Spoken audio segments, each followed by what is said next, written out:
My husband is upset with me for not looking enough like a mom because I still put effort into my appearance, but I feel like being myself makes me a better parent.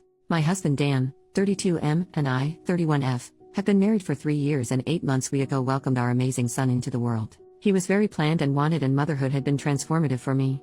I was able to take 4.5 months maternity leave before going back to work. Without going into too many details, we both work white-collar jobs that require professional attire. A normal workday look for me is a skirt or pair of slacks, a silk blouse, pumps or boots depending on the weather, but always with a heel because I'm 5'0", maybe a blazer if I have a big meeting. Dan wears a suit almost every day. I also style my hair and do some makeup for work every day. This is what I wore before our son was born and what I continue to wear. Dan and I are pretty even in sharing parenting duties. I tend to take mornings because I'm more of a morning person than Dan. A normal morning for me starts early, short workout, shower, get baby up, get baby ready and baby off to Dan because the daycare is on Dan's way to work. I'm normally dressed at the tail end of this process, but I keep my robe on over my clothes in case my son wants to give my outfit something to remember him by on our way out the door. For the last month or so, Dan has been more irritable than normal in the morning. There have been side comments if he gets up and I'm drying my hair or getting dressed, basically if I'm not 100% focused on my son in the AM. Our son is happy playing and supervised, so I just chalked it up to morning moodiness, but it's been getting worse. Last night I brought it up in what I thought was a neutral, non-confrontational way. Basically his answer was this: his mom was 100% a mom after her kids were born. She gained a fair amount of weight after she had kids and never tried to lose it. She wore sweatpants every day and works a job where she wears a uniform, so if she wasn't in her work uniform she was in sweats and a t-shirt. She never did her hair or makeup. Her entire identity was being a mom, and she shared with me how hard it was to watch her kids start their own lives. Dan thinks I don't care about our son as much as he does since I worked on losing the baby weight and still put effort into my appearance. I feel like keeping this part of my identity actually helps me be a better mother. I love my son, but I'm still me and I still have the things I like to do. Dressing well, my identity actually helps me be a better mother. I love my son, but I'm still me and I still have the things I like to do. Dressing well, blowing out my hair and doing my makeup are therapeutic to me. Now that being said, my son is my life, and if I knew that not doing those things but guarantee him a happy, healthy life, I would stop immediately.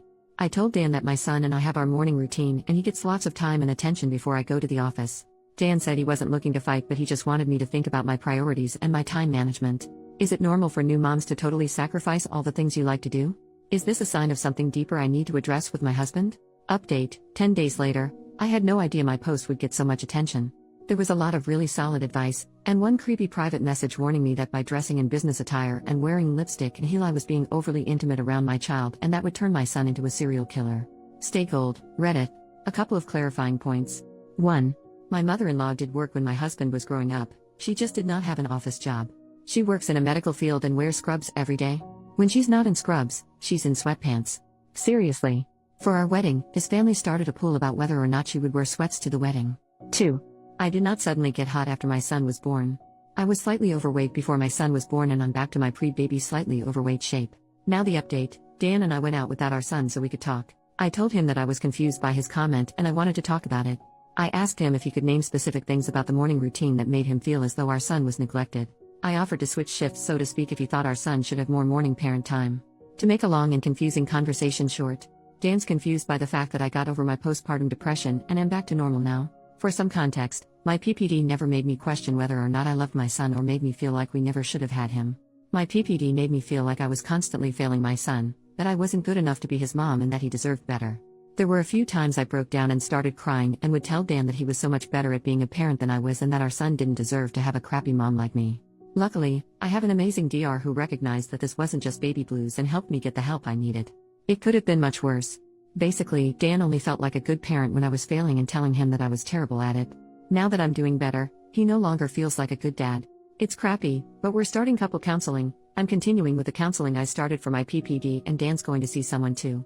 We're going to figure it out, and I'm still going to wear heels to work even though it's going to turn my son into an axe murderer.